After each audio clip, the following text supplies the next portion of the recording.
Bienvenidos a este programa de Ciudadanos para los Ciudadanos. Hoy vamos a platicar del resultado del proceso electoral que se vivió en 14 entidades del país. Como ustedes saben, ayer se realizó una jornada electoral en donde hubo elección para gobernador en 2 estados de la República. En otro estado de la República hubo elección para poder seleccionar a los candidatos a las presidencias municipales, y en el caso de la Ciudad de México fue la elección del Congreso Constituyente, que será el responsable de redactar la nueva Constitución. Uno de los aspectos importantes que hemos platicado en este programa es que los ciudadanos debemos tener la claridad de cuáles son los proyectos de gobierno que deben impulsarse desde los gobiernos locales. La necesidad de construir un tejido social distinto en nuestro país, de impulsar un desarrollo económico y social integral y sobre todo la generación de nuevas oportunidades para los segmentos más vulnerables de la población, los niños, los jóvenes, los adultos mayores y sobre todo las personas que están en mayores condiciones de desigualdad.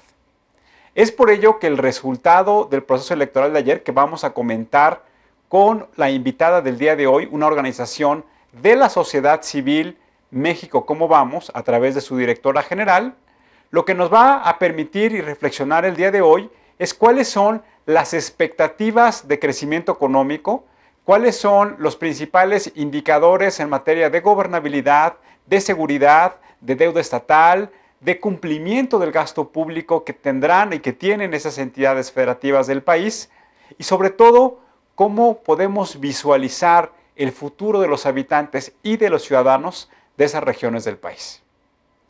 Hoy también vamos a platicar con Alfonso Rodríguez en hacer un recuento de los resultados electorales y cómo esto impacta en el mapa electoral de nuestro país. Como todos los programas, le fuimos a preguntar a ciudadanos como tú y como yo si consideraban importante el resultado de la elección. Les preguntamos si habían ido el día de ayer a votar y les preguntamos también si consideraban que este resultado electoral iba a tener un impacto en el proceso electoral presidencial que se va a realizar en el 2018. Vamos a ver lo que nos contestaron.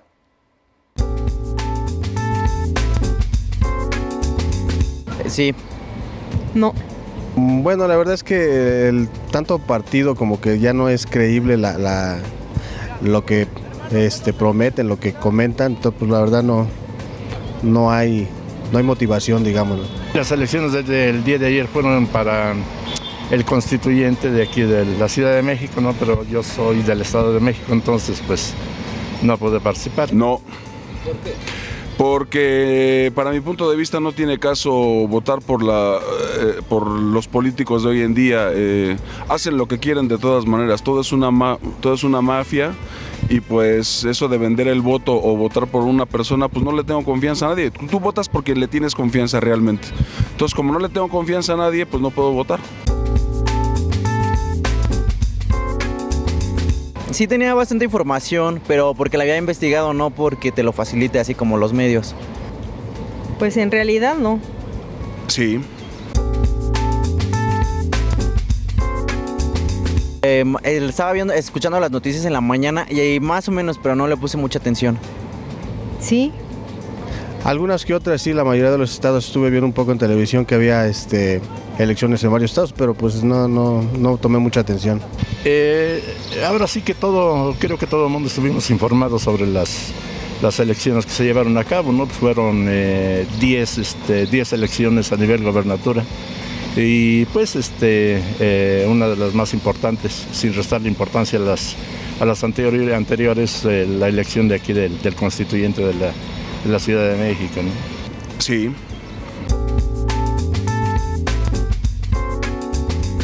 No creo porque, pues bueno, todos los partidos creo que es como lo mismo, las mismas personas en los mismos y nada más se saltan de uno del otro. Entonces creo que votar por uno o por otro pues es realmente lo mismo. Pues todos suponemos que sí. ¿Por qué? Pues porque ya estamos un poco más informados que antes, hay más conciencia en muchos aspectos, entonces Se supone que debimos de votar con más conciencia y saber lo que estábamos eligiendo. Pues tal vez. ¿Por qué? Pues a lo mejor por la pluralidad, ¿no? de la gente que ponen, digamos, en los estados. A lo mejor le conviene a cada estado su personal que están poniendo en esas campañas. Todo puede ser favorable. Nada más que aquí la gran importancia de todo esto es la buena voluntad y la disposición de la clase gobernante, de los políticos, de la gente que está en el poder, pues tiene en sus manos el poder solucionar grandes de los problemas que nos aquejan a la población en general, ¿no? No. ¿Por qué?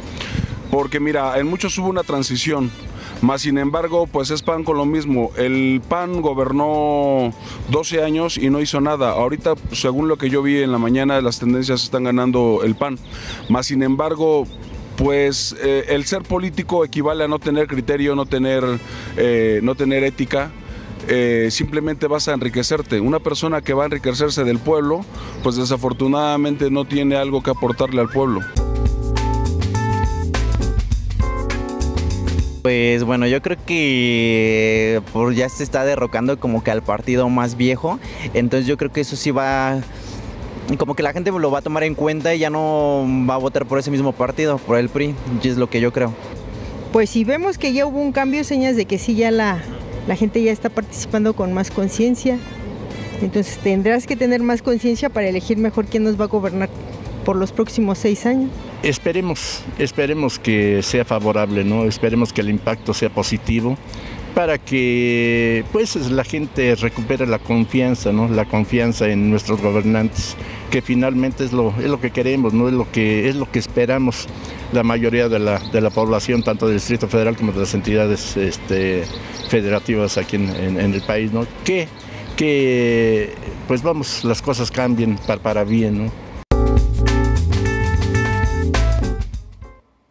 Estamos hablando de las elecciones que se realizaron durante la primavera del 2016 en 14 entidades federativas de nuestro país.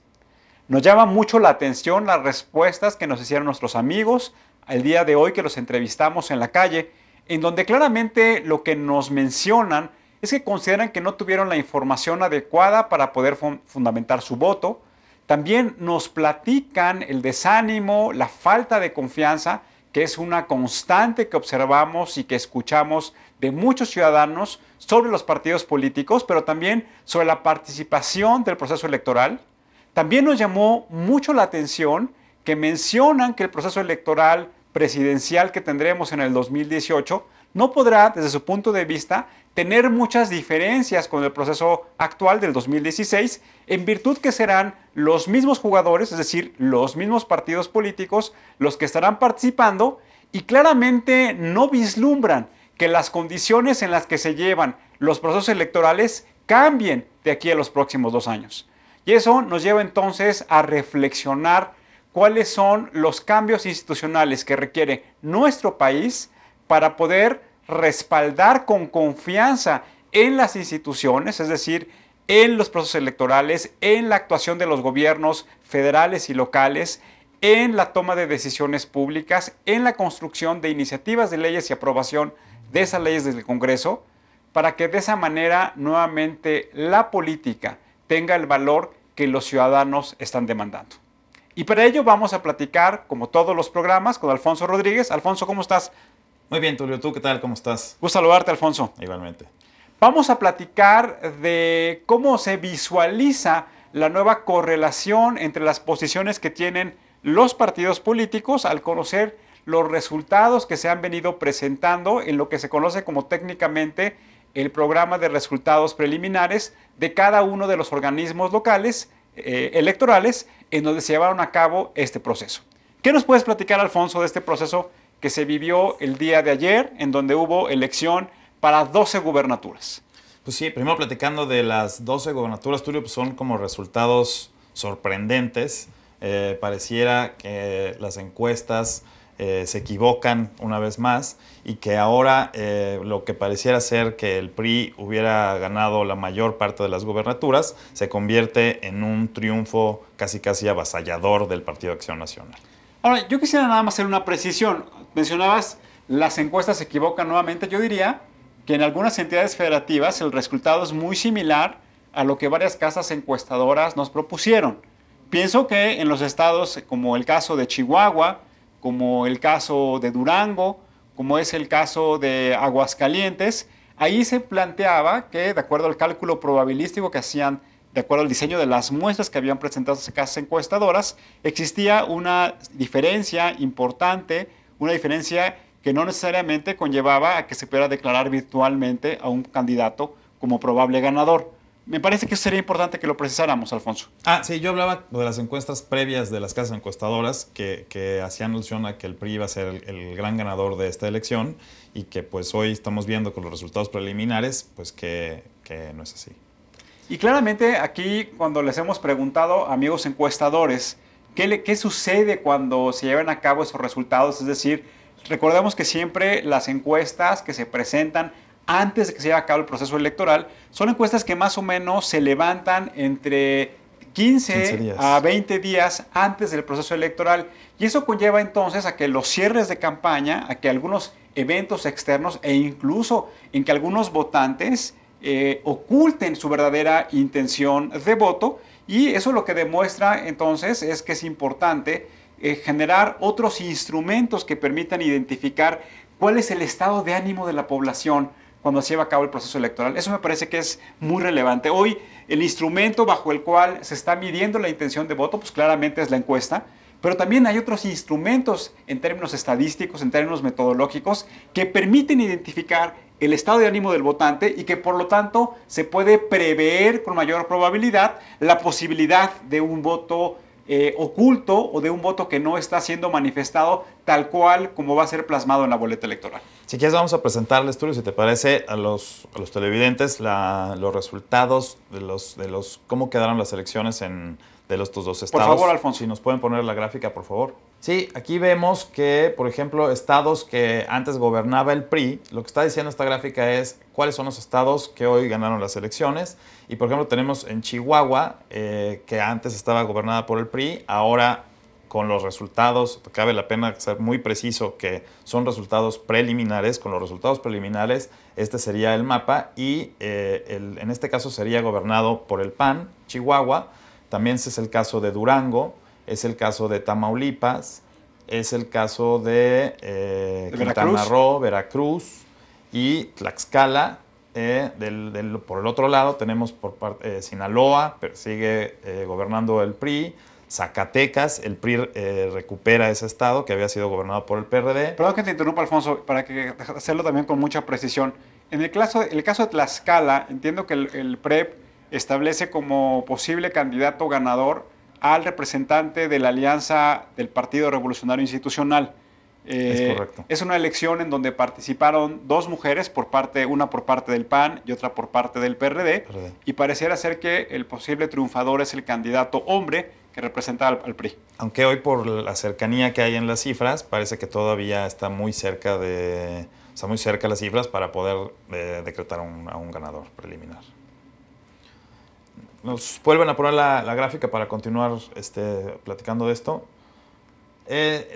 También el estado de Puebla continúa siendo gobernado por el PAN. Oaxaca se recupera por parte del Partido Revolucionario Institucional. Y pues ya son todos los estados los dos estados que hubo elecciones. Es decir, si podemos tratar de resumir esto, lo que significaría es que en el proceso electoral del día de ayer, 7 gubernaturas fueron ganadas por el Partido de Acción Nacional y en algunos casos por la alianza Partido de Acción Nacional, Partido de la Revolución Democrática. 5 fueron ganadas por el Partido Revolucionario Institucional, en algunos casos con alianza con el Partido Verde, con el Partido Nueva Alianza y con algunos otros partidos de carácter regional. Llama aquí la atención, como bien tú lo mencionabas, que el PRI conserva 2 gubernaturas, pierde 5 gubernaturas y gana 2 que actualmente no gobernaba. Y en el caso del PAN, lo que se hace es que conserva la Puebla, que ya la tenía, pero gana 5 nuevas gobernaturas que antes no gobernaba. Sí, y aquí lo que platicabas al principio del programa, cambia el escenario político del país para las elecciones del 2018, que fue una de las preguntas que se hicieron en el sondeo que se hace en el programa. Pues sí llama la atención hoy el tablero de ajedrez cambia totalmente y se tiran todas las fichas, y hoy vamos a tener un nuevo tablero electoral y para las elecciones del 2018. Aquí lo importante es identificar cuál es la intención de voto que hoy tienen los partidos políticos. Que eso me parece que es muy relevante si lo contrastáramos con otros procesos electorales. Otro elemento que nos parece muy importante es tratar de identificar cuáles fueron las narrativas de las campañas políticas que se llevaron a cabo, que conllevaron a que en los estados en donde gobernaba otro partido, pues sea un partido distinto el que amanezca hoy gobernando. Y me parece que fundamentalmente los elementos de malos gobiernos, los elementos de gobiernos endeudados, los procesos de corrupción que en algunos casos se identificaron con la gestión de los gobernantes que todavía están siendo vigentes y que cambiarán en los próximos meses. Nuevamente el clima en algunos estados de violencia, que ha sido un elemento fundamental que ha deteriorado la confianza de los ciudadanos hacia la capacidad de gestión de los gobiernos, son como que los elementos que permearon durante las campañas políticas y que desde nuestro punto de vista se tradujeron en que los ciudadanos tomaran la decisión de quitarle la confianza al partido que estaba gobernando y dársela a un partido distinto.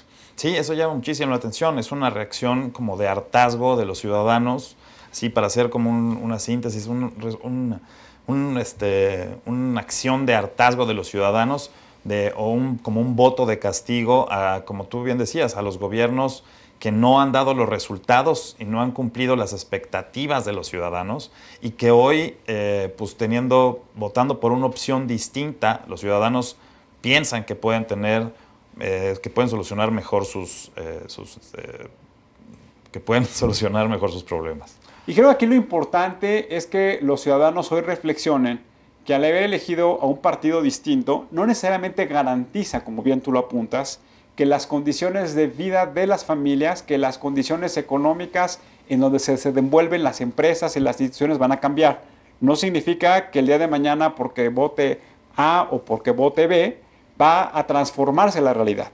Nos parece que hoy lo importante es que los ciudadanos tengan muy claro cuáles son los programas de gobierno que quieren que estas personas impulsen, cómo se va a reducir fundamentalmente el alto endeudamiento que tienen muchas entidades de este país, muchas entidades federativas, cómo se va a dar un impulso distinto a la política social que permita reducir esta brecha de desigualdad. Hay estados de la República en donde claramente la desigualdad es uno de los principales elementos que deterioran no solamente la confianza, sino sobre todo el estado de pertenencia de los ciudadanos a los gobiernos. Sí, si quieren, vemos quiénes son los posibles ganadores de la elección de Vamos este a verlo, verano. Alfonso. Tenemos en primer lugar el gobernador de Aguascalientes, que es Martín Orozco, que es como el 43.53%. El siguiente, que es en Chihuahua, que es Javier Corral, que gana con aproximadamente un poquito menos del 40% de la intención de voto. El siguiente es en Durango, que se llama José Rosas, y él obtuvo el 46.29% en los resultados preliminares. Después está en Hidalgo el candidato del PRI, que es Omar Fayad, que obtuvo el 42.66%.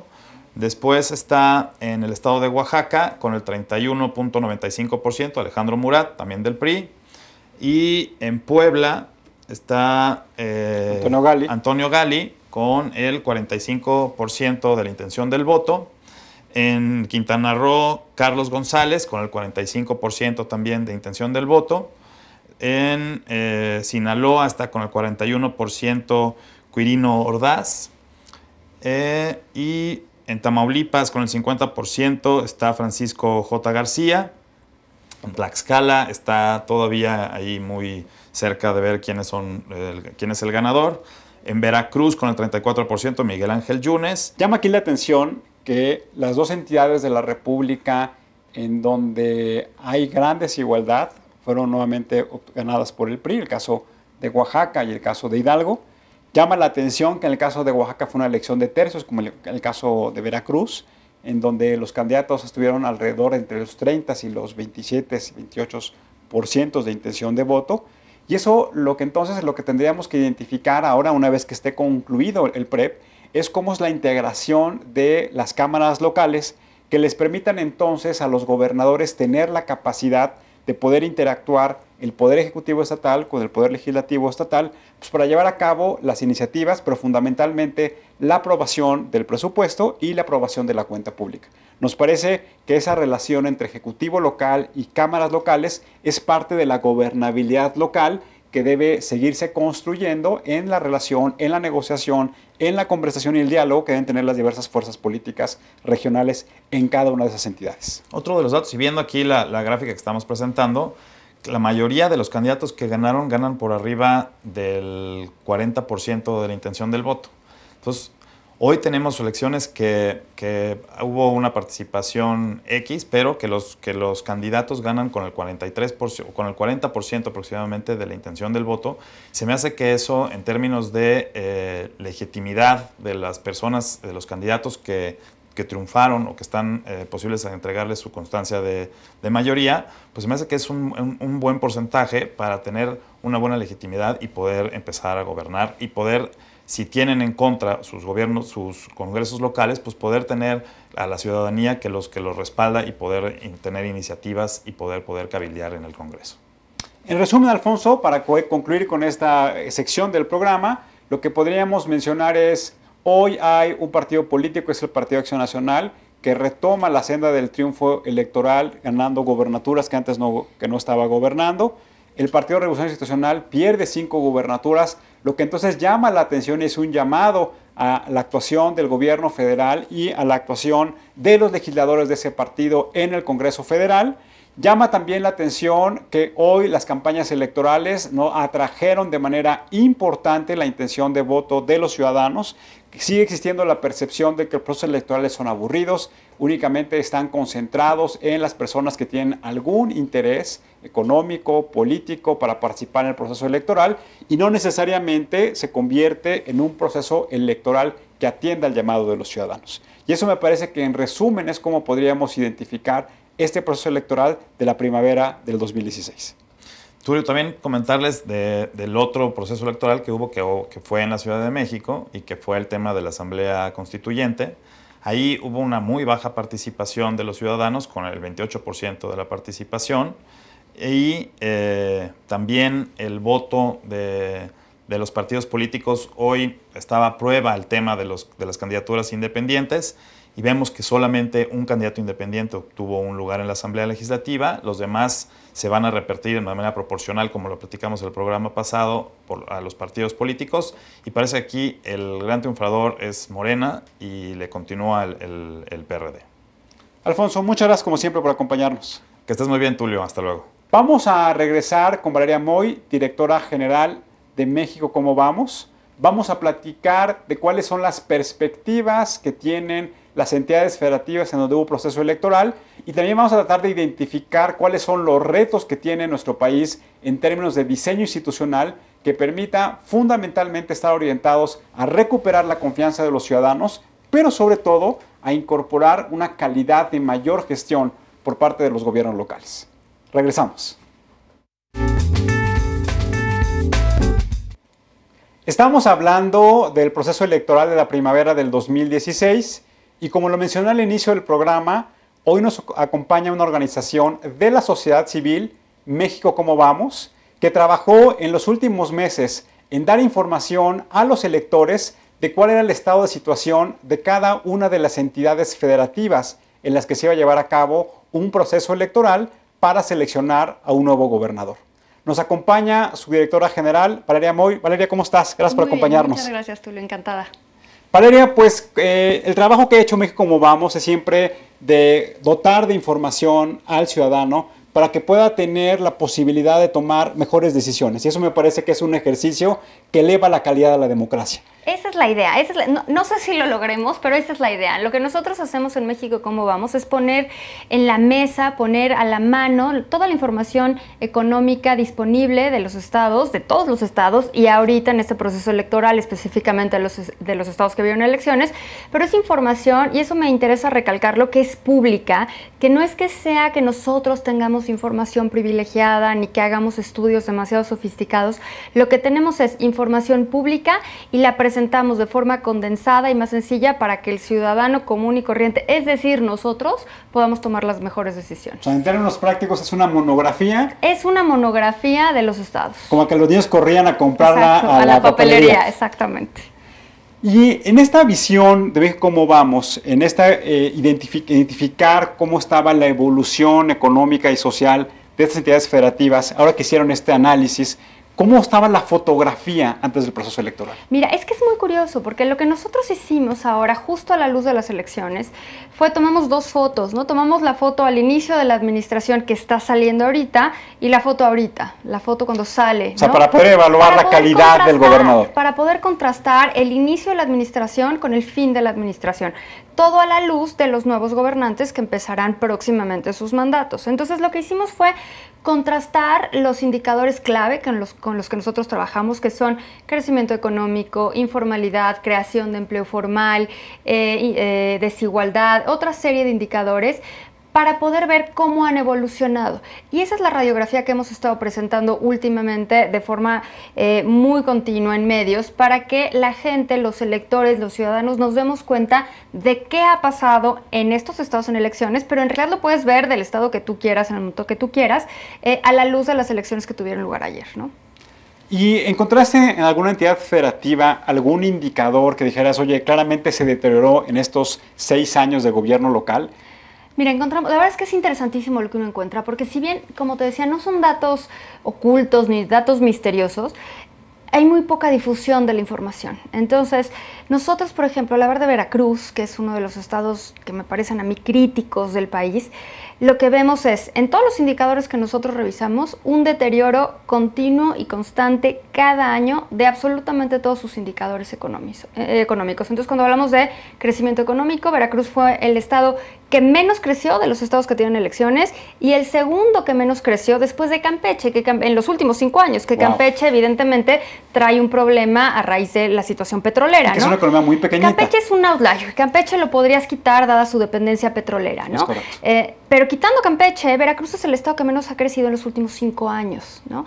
Si nos vamos un poquito más atrás, si hacemos un estudio de, bueno, ¿cuáles son los estados que menos han crecido en los últimos 10 años? Veracruz no estaba ahí, pero se metió en los últimos 5 años. ¿A qué me refiero con esto? Quiere decir que el gobierno saliente, el que está por salir, ocasionó un desastre en la situación económica de Veracruz. Yo sé que normalmente se habla de Veracruz en otros aspectos, se habla del deterioro social, del deterioro político, del deterioro en las libertades, pero en términos económicos el deterioro también es impresionante, ¿no? Todos los indicadores de Veracruz han empeorado, hay más de la mitad de la población en pobreza, hay más del 60% de la población en la informalidad y todos estos han empeorado. No solo hay más del 50% de la población en pobreza, sino que ha empeorado en relación a cómo estaba en el 2010-2011. Entonces, en cada uno de estos indicadores, Veracruz ha mostrado un deterioro continuo y sostenido, lo cual me parece a mí relevantísimo. Por otro lado, vemos el lado contrario del espectro, que es Aguascalientes. Aguascalientes es el único estado de los 12 que tuvieron elecciones ahorita que mostró todo su semáforo. Como sabrás, nosotros lo ponemos en términos de semáforos. Si te va muy bien de acuerdo a nuestras metas, te ponemos el verde, regular amarillo y mal rojo. El único estado que cumplió con todos los indicadores de nuestra meta fue Aguascalientes, creando más empleos de los que necesita. Imagínate, Aguascalientes es el único estado del país que está creando más del 100% de los empleos que necesita. Está creando el 108% de los empleos formales que necesita. Alguien me preguntó en algún momento, ¿cómo es posible que cree más de los empleos que necesita? Lo que pasa es que está capturando empleos que hoy en día están en la informalidad, entonces los está metiendo a la formalidad. En consecuencia, ¿qué ves en Aguascalientes? Ves que el estado se vuelve más productivo, ves que el Estado disminuye su pobreza, ves que el Estado disminuye su desigualdad. Entonces, todos estos indicadores que en otros estados del país se tratan de corregir con programas de asistencia, con programas meramente asistencialistas, en Aguascalientes se están corrigiendo, no me gustaría decir que solos, pero se están corrigiendo gracias al crecimiento económico. Entonces, Aguascalientes se cuece aparte, por decirlo de alguna manera, ¿no? De los dos estados, Aguascalientes es el que tiene puras palomitas, es el que está creciendo bien. Llama la atención que muchas veces cuando los ciudadanos deciden elegir a un partido político distinto al que está gobernando, fundamentalmente es porque están castigando las malas acciones de gobierno. Y llama la atención que en el caso de Aguascalientes, pues están de acuerdo a los resultados del PREP, están eligiendo a otro partido político a pesar de los grandes resultados que acabas tú de mencionar en esta herramienta muy didáctica que construyen ustedes con los semáforos en color verde. ¿Qué podríamos interpretar ahí? La verdad es que creo que la política nos rebasa un poco en ese sentido. Nosotros, lo que yo pienso es que a pesar de que cuando un estado empieza a crecer y empieza a tener buenos resultados, también se vuelve más exigente. Piénsalo en términos personales. En la medida en la que tú empiezas a desarrollarte como persona, te empiezas a volver más exigente y piensas en todo lo extra y lo adicional que puedes dar y que puedes exigir. Yo creo que eso pasa con ciertos estados. Pasó lo mismo en Querétaro recientemente. Entonces, eso empieza a pasar con algunos estados que muestran signos de crecimiento económico. También pasa, bueno, hasta ayer existía la posibilidad de que ganara el PRI en Veracruz, ¿no? Que entonces, ¿dónde quedaba la teoría del voto de castigo? O sea, se volvió una cosa muy extraña, porque dado el deterioro de Veracruz, pues lo que uno pensaría en términos como normales es que hubiera un voto de castigo. Y hasta ayer era ambiguo si podía existir ese voto de castigo. Hoy, al parecer, todavía no está claro, pero los resultados del PREP indican que sí va a haber un voto de castigo y que el PAN va a ser el que va a gobernar el Estado en esta próxima administración. Sin embargo, creo que el castigo no necesariamente se da a la mala administración, sino como solicitud de alternancia. A mí me preocupa, sí me preocupa y me llama la atención el caso de Oaxaca. Oaxaca es increíble lo que pasa, ¿no? Oaxaca tuvieron un sexenio, una administración de Gabino Cue llena de expectativas, donde se le depositaron unas enormes esperanzas, tal cual, al ahora gobernador. Una gran alianza opositora, Una gran alianza opositora, casi que fue todo Oaxaca contra el establishment, por decirlo de alguna forma. Y al final del día, ¿qué pasó con ese sexenio? Fue un sexenio que desapareció, que se fue, que no dejó nada a Oaxaca, que Oaxaca no cambió, Oaxaca no vio ningún beneficio, Oaxaca no se desarrolló. ¿Dónde quedaron esas expectativas y esa esperanza que todo el mundo había depositado en Gabino Cue?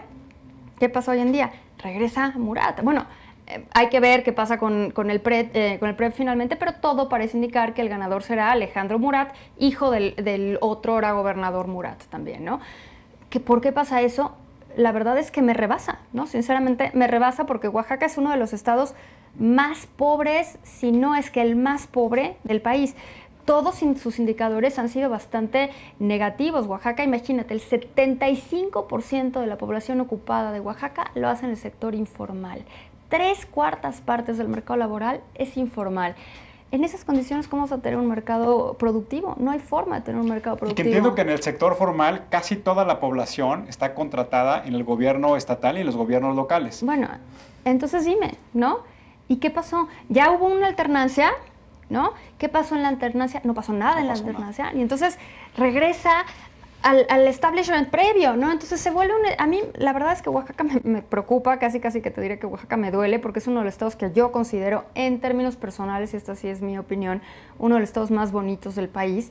Y me duele ver que es un estado que se mantiene rezagado por décadas, ¿no? O sea, para ahorita lograr sacar a Oaxaca del lugar donde está económicamente, es muy complicado, ¿no? Vendrá el tema de las zonas económicas especiales y veremos si ayudan en algo.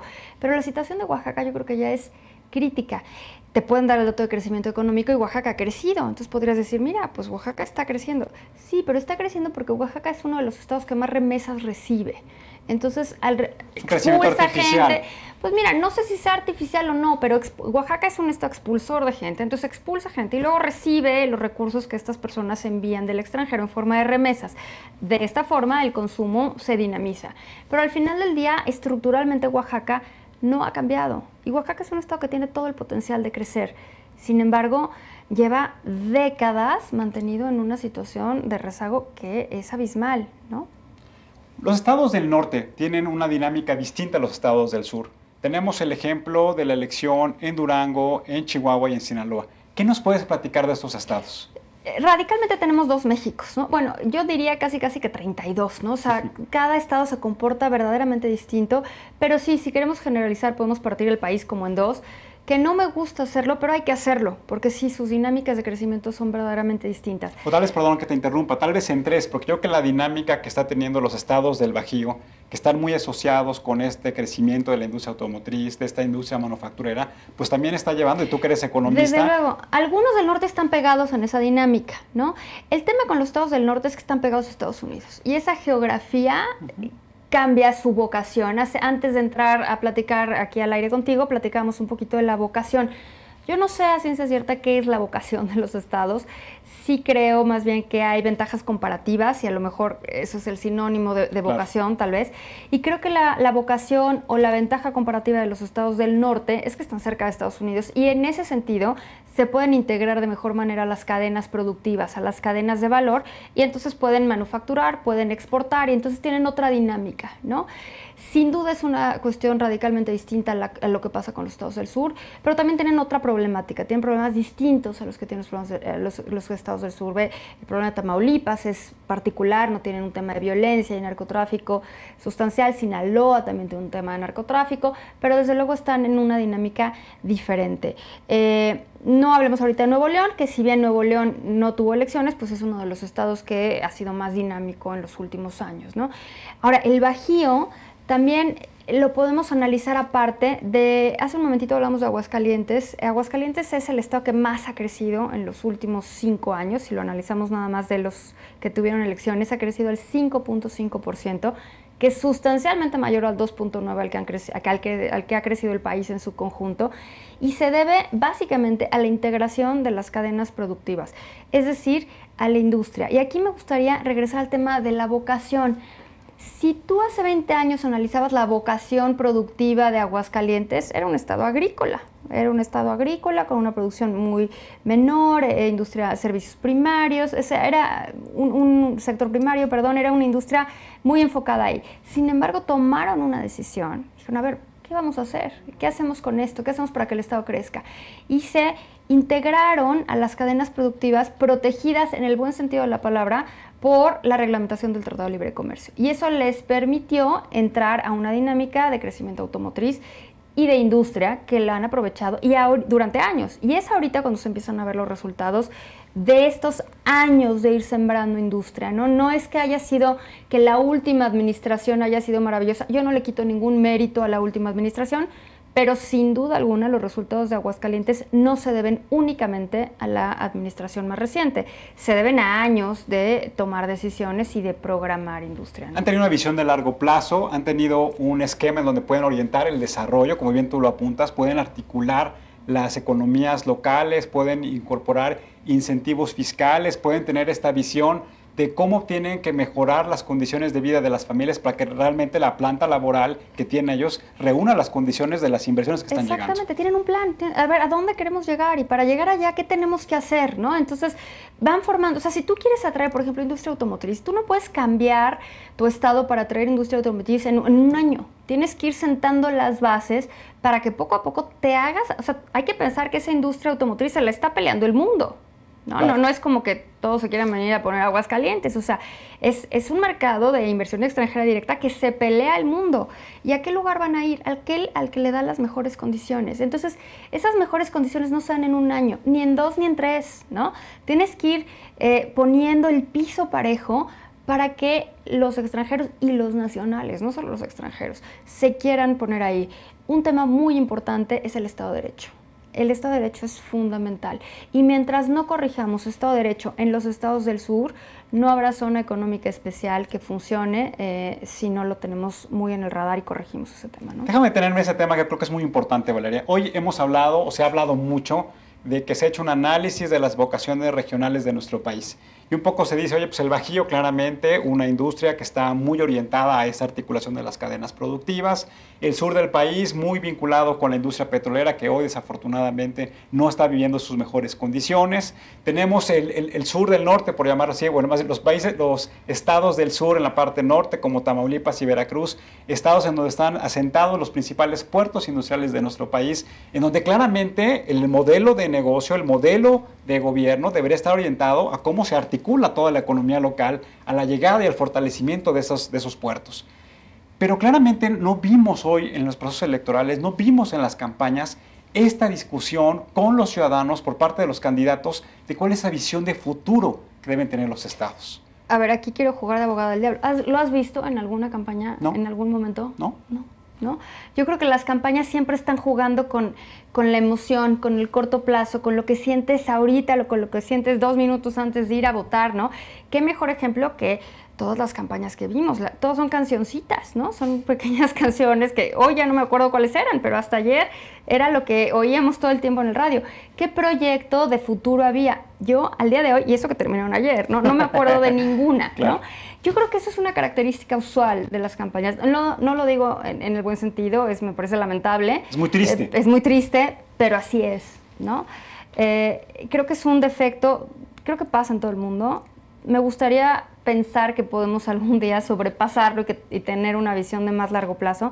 Sí creo que desafortunadamente en México nuestras decisiones, muchas decisiones de política económica están colgadas del ciclo electoral y eso hace que tengamos una visión muy cortoplacista. Y qué mejor ejemplo que nuestro modelo educativo, claro. ¿no? Nuestro modelo educativo lleva años, décadas rezagado, ¿no? Ya sé que se hizo una reforma educativa, me parece indispensable, fundamental que se haya hecho, pero creo que es el primer paso de muchos que tenemos que dar. O sea, pensemos que hay países que están pensando en cómo van a educar a los chavos en las nuevas tecnologías y nosotros estamos pensando todavía en cuántos maestros hay, ¿no?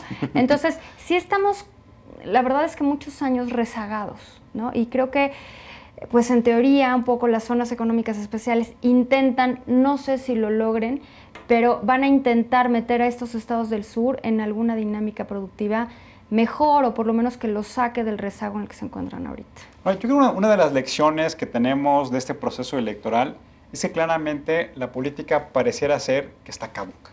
O sea, pareciera ser que hoy los ciudadanos, este hartazgo que han venido construyendo durante los últimos años en esta democracia electoral, ese pequeño margen de maniobra o como se decía, este déficit democrático ya se concluyó.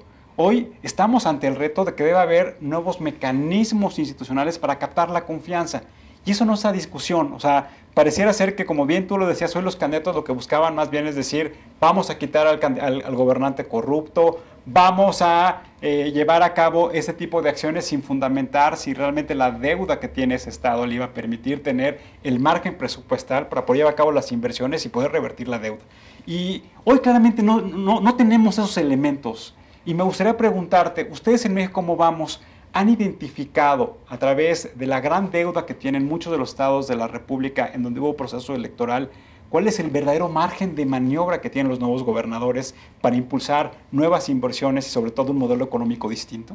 Mira, yo creo que los nuevos gobernadores tienen un amplio margen de maniobra, independientemente de si el Estado está endeudado o no, que en la mayoría lo están.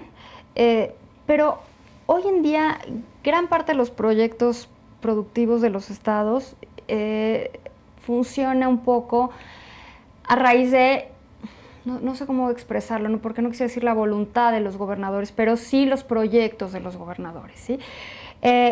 En ellos está decidir si quieren mejorar las finanzas públicas o no, porque mejorar las finanzas públicas no se da fácil, no es gratis, no es como que...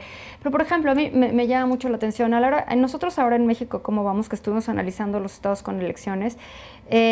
Por ejemplo, en el estado de Quintana Roo, el actual gobernador dijo que iba a tener mucho cuidado con las finanzas públicas, iba a desarrollar finanzas públicas sanas, ¿no? Bueno, de 2009 a hoy, la deuda de Quintana Roo creció 500%. Entonces, yo no entiendo bien cuál es la idea de... ¿Cuál es el concepto de finanzas públicas sanas, ¿no? Ahora, es un estado que ha crecido, entonces tiene estas cosas donde a ver, yo me endeudé, pero crecí, ¿no? Claro. Pasa lo mismo con Chihuahua. Chihuahua es uno de los estados más endeudados, su deuda es 8.1% de su producción, la deuda creció sustancialmente en esta administración, pero es uno de los estados que más ha crecido. En el último trimestre del que tenemos datos fue el que más creció. Entonces, por ejemplo, Chihuahua y Quintana Roo, estos que escogí tal vez a mi favor ahorita, son estados que tienen variables económicas muy favorables en muchos sentidos, pero el gran punto negro que tienen es la deuda, un incremento sustancial en la deuda, ¿no? Luego tienes otros estados como Veracruz, de nuevo, que su deuda se incrementó sustancialmente y que, sin embargo, pues ni siquiera repercutió nada en crecimiento. Yo creo que los gobernadores tienen mucho margen de maniobra. Me han preguntado mucho de que hay 2 gubernaturas que duran 2 años, como sabes, la de Puebla y la de Veracruz, ¿no? Y entonces tú me dices, bueno, ¿pero qué puede pasar en 2 años? En 2 años pueden pasar muchas cosas. O sea, en 2 años las cosas pueden deteriorar horriblemente. Es difícil sembrar y cosechar en 2 años, claro, pero es fácil sembrar en 2 años. El chiste, el reto que tienen estos gobernadores, y la verdad es que me parece tal vez un poco desafortunado que en uno de estos estados sea Veracruz, ¿no? Porque es uno de los estados más complicados hoy en día. Pero creo que Veracruz, en estos 2 años, tiene el potencial de ver más allá de esta mini administración y poder empezar a sentar las bases para algo mejor, por lo menos para frenar el deterioro que ha vivido el Estado, que sí, de verdad me parece increíble, ¿no? O sea, me parece que increíblemente como país lo estamos permitiendo. Pero claramente, Valeria, no vimos a los partidos políticos nacionales dándoles elementos a sus candidatos para que hubiera una visión integral de desarrollo del país. O sea, no vimos viendo esta discusión de cómo fortalecer el aparato productivo, de cómo mejorar la calidad de la educación, de cómo combatir la corrupción. No sé si eso tenga que venir de los estados. O sea, lo del sistema educativo, no sé sinceramente si eso tenga que venir de los estados, porque tiene que haber una rectoría de la federación en ese sentido. Pero recuerda, ¿no?, que está descentralizada los servicios educativos. El gobierno federal le deposita a cada uno de los gobiernos de los estados los recursos para la educación, y son los titulares de la Secretaría de Educación de cada estado los responsables de instrumentar este modelo educativo, sí, con conceptos nacionales a nivel global, pero ellos son los responsables de ejecutar ese gran gasto. Ahora, a mí el tema educativo, tienes toda la razón, pero el tema educativo me parece que seguimos hablando, y lo entiendo bien, de la parte como logística y administrativa de la parte educativa. A mí lo que me preocupa del tema educativo es la calidad, ¿no? O sea, nosotros apenas estamos, y te digo, creo que es el primer paso, o sea, creo que lo teníamos que hacer en algún momento, apenas estamos pensando en, bueno, a qué maestros vamos a despedir y a cuáles vamos a mantener, y entonces tienen derecho a ser notificados, o sea, está ahorita la Secretaría de Educación en ese proceso, ¿no? Mientras el mundo está pensando en cómo vamos a educar a los chavos en las nuevas tecnologías, porque viene la 4ª revolución industrial y quién sabe qué va a pasar, ¿no?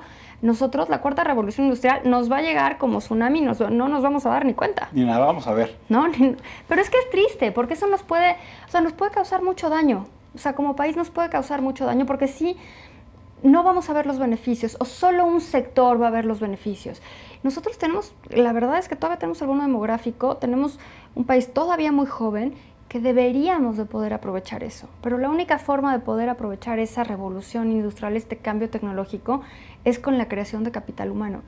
Y todavía estamos lejos de hacerlo.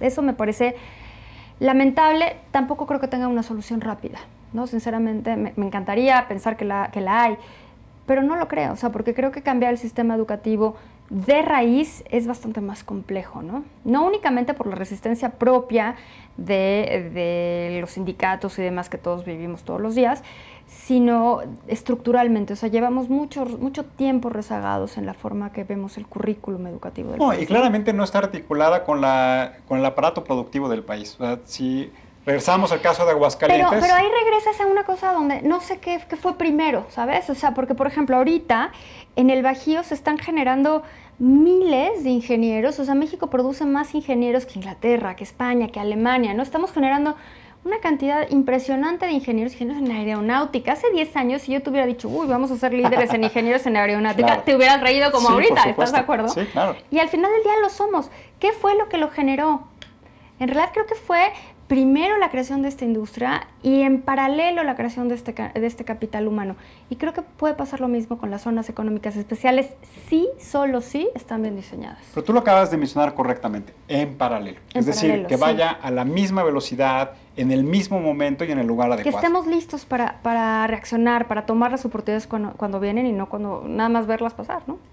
Valeria, estamos concluyendo. Me gustaría preguntarte, en términos personales, en términos como México, cómo vamos, ¿cuáles son las lecciones que tú puedes retomar de este proceso electoral? Mira, a mí algo que me llamó mucho la atención ayer del proceso electoral es que se oía, llevábamos oyendo ya muchos días, que podían ser unas elecciones complicadas, que había estados que iban a ser difíciles, que podía haber violencia, que podía haber enfrentamientos. Y al final del día fue una jornada que transcurrió muy bien. Habrá habido algunos incidentes por aquí, por allá, pero en realidad fueron incidentes aislados. En términos generales, la jornada funcionó de maravilla. ¿Quién le dio en la torre a esta jornada electoral? Los candidatos, ¿no? O sea, se cierran las casillas a las 6 de la tarde y a las 6:05 teníamos no sé cuántos ganadores y a las 8 de la noche teníamos 30 gobernadores, ¿no? Para 2 estados, o sea, todos eran ganadores. A mí eso me preocupa, me parece de una profunda irresponsabilidad. No sé cuándo vamos a aprender a ser responsables y si sabes que me espero. Porque además no va a cambiar la realidad, ¿sabes? O sea, si yo salgo y digo, pues, yo soy ganador, porque me llamó mucho la atención, uno de los primeros que salió, dijo, tengo el resultado de una casilla, pero sí lo dijo, ¿no? Tengo el resultado de una casilla y por lo tanto... Creo que había votado él, ¿no? En la que votó él. Por lo tanto, yo gané. Yo no daba crédito. Y me parece que esto es una profunda irresponsabilidad. Porque si él ganó, él va a ser el ganador al final del día. O sea, no va a cambiar la realidad porque él lo diga primero, ¿sabes? Entonces sí me parece muy irresponsable de los candidatos que salgan a decir cosas que no son ciertas, de las cuales no tienen información, que son profundamente inoportunas, que lo único que hacen es mermar y cuestionar el ánimo electoral. Y no me parece que eso esté correcto, no me parece que eso sea correcto, no me parece que eso se valga. Entonces eso me parece una lección que tendríamos y tendrían que aprender los candidatos. Es, a ver, la ciudadanía se comportó como se tenía que comportar y no sé cuántos miles de ciudadanos se levantaron y fueron a poner una casilla y estuvieron todo el día sentados ahí para que tú a las 6:05 de la tarde hagas un desastre. Claro. ¿No? O sea, es como, calma, tenemos que obligar nosotros ciudadanos, no sé cómo, me encantaría encontrar el mecanismo, a nuestros propios candidatos, decirles, calma, hay que ser responsables, porque al final del día el que ganó, ganó. No va a cambiar porque lo anuncie 5 minutos antes o 10 minutos después, ¿no? Entonces, eso me parece una lección importante. Okay, perdón, se rompe una regla de oro de la democracia, que es respetar los resultados, respetar los procesos institucionales, y es en su momento decir, oye, hasta que estén ya los resultados finales. Oye, a mí me parece de verdad profundamente irresponsable que con los resultados de una casilla te proclames vencedor de la elección de un estado. Mi preocupación es, si así vas a manejar tu estado, pues qué miedo, ¿no? La verdad, o sea, si con esa irresponsabilidad que tienes para conducirte en el día, en las horas posteriores a la elección, pues sí me daría miedo cómo vas a manejar tu estado, ¿no? Valeria, muchas gracias como siempre. No, al contrario. Gracias por el trabajo, ciudadano, de cómo vamos, y gracias por habernos acompañado el día de hoy. Encantada, un gusto. Como siempre, me gustaría retomar lo que decía Valeria, en el sentido de que esta elección nos deja como una anécdota de que los partidos políticos deben tener los elementos adecuados para poder darle a los ciudadanos esa visión de futuro que necesitamos como país y que necesitan como regiones. Pero también que existe un área de oportunidad muy importante en el sistema electoral de nuestro país para que claramente la certidumbre del resultado y del proceso electoral sea adoptada por los ciudadanos y que de esa manera no sean los candidatos los que ensucian el proceso, sino esta responsabilidad, esta ética profesional que deben tener los partidos políticos y los candidatos debe ser un eje común que deben tener todos los que participan en un proceso electoral. Muchas gracias por acompañarnos, nos vemos en la próxima y recuerden, ante todo, seamos buenos ciudadanos.